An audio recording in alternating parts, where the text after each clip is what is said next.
ya pele re le mmuso re tla bitsa dibanka tse teng ka gana ga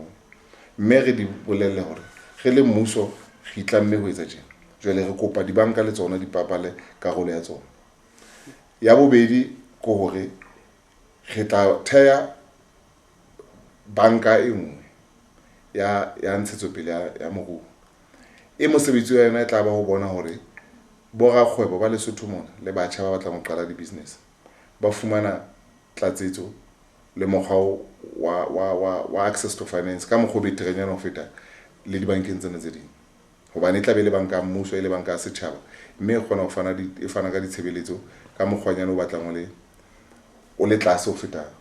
bankeng tse ding. Matswallo a Lesotho a dulang naheng tse ka ntle haholo ba dulang South Africa mo bongata ba bona ba labalabela hore ba ka ba le monyetla wa hore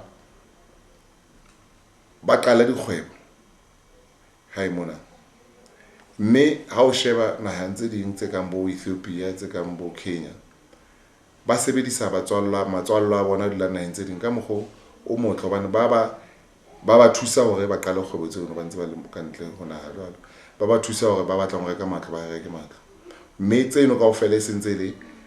taba tse nontshang moruo ho hlokang ke leano la hore re le mmuso kapo re le na re ka thusa baahi ba matswallo a rona dulang ka ntle ho naha jwalo. And as the government, the LCD, after these elections,